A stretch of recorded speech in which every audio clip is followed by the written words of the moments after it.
playing in a Big Bash final? Yeah, I think it's very exciting. Couldn't believe last night. It was just an amazing game, fantastic crowd, and we're going to need all their support again, I think, on Saturday. So very excited. The feeling around the team is absolutely brilliant, and we haven't had a victory for a long time. Some silverware in WA, so it'd be great to do it on Saturday.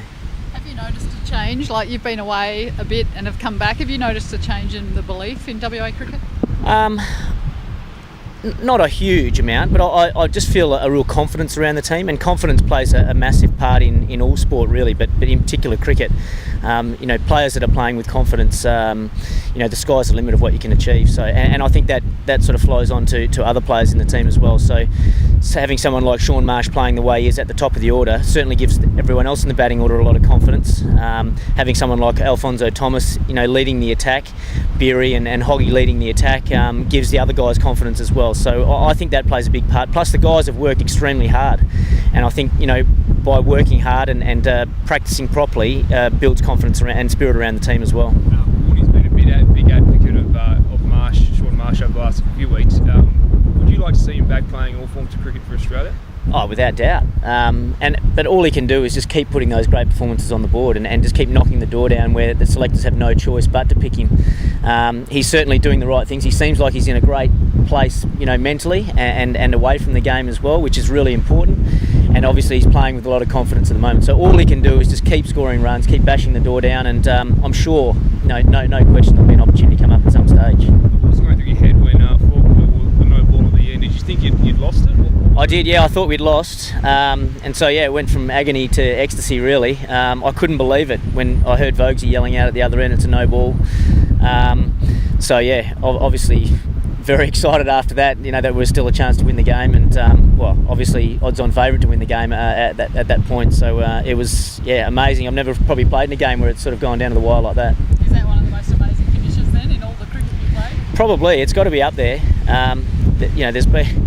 I've never played in a game where you've needed 3 off the last ball and someone's bowled a no ball with a free hit then as well. So it was certainly a new experience, and the crowd was just phenomenal as well. That they probably helped us along an extra 10 or 15 runs as well. And to hit that boundary off the last ball, that was always the plan, just swing as hard as you could? My plan was just to charge at the bowler, and so I was already starting to run. If I was halfway down the pitch, wherever I hit it, we were just going to charge through and get the one run is all that was after. But when I saw it going over, I thought, thank goodness for that, and we're into the final, and just to see the expression on the boys' faces as well as they ran out, they were just so happy and so pumped. It was a great feeling. Would winning a Big Bash final sort of make up for the disappointment, I guess, of not being able to play out the summer in one-day cricket? I'm pretty much over that anyway, but I'm just really happy to be back playing in WA.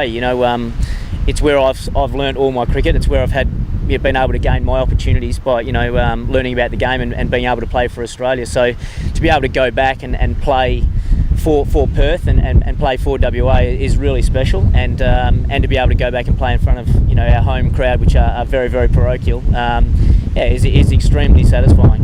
Is that as loud as you've heard them last night? It's got to be up there for sure.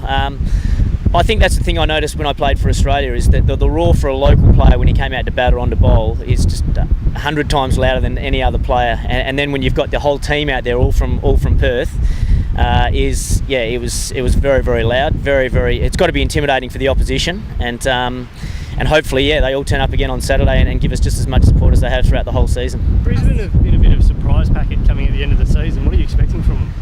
Oh, they're not a surprise packet in my book. I think they've got some class players, and like I said before, it's about confidence and it's about timing your run in 2020 cricket. It's a little bit ironic that the two teams that probably struggled a little bit at the start of this tournament have sort of just timed their run at the right time to be playing their best cricket, when it really matters most. So I think they're a real form team. They're playing with a lot of confidence. They've got some real match winners in their team, and it's going to be another extremely tough match. But our guys are right up for it, and we know if we play at our absolute peak, we believe we can beat anyone, I guess. Just on Warnie, were you surprised to not see him I was a little bit surprised, definitely. But having said that, I know a lot of our bowlers were struggling to grip the ball with a bit of moisture in the air and on the outfield. So maybe that came into his calculations as well. Plus, there was a little bit of seam movement with the newer ball, so maybe that came into his tactics. But he's a great of the game and has played in many big games before. So yeah, I must admit I was a little bit surprised he didn't bowl. And on the captaincy antics as well, like he appeared to be captaining the side, even though. Well, I think from my point of view, it's actually quite good tactics. There is a loophole in the rules at the moment, and I think they've tactically played it quite well to protect their players getting suspended in the future. And so until that loophole is closed, then you might as well make the use of those tactics. So I actually think it was quite good play. You don't think it's breaching the spirit of cricket a little? I don't personally, but it's up to the administrators really. And if they think it is, then I'm sure they'll close that loophole and it won't be able to happen in the future.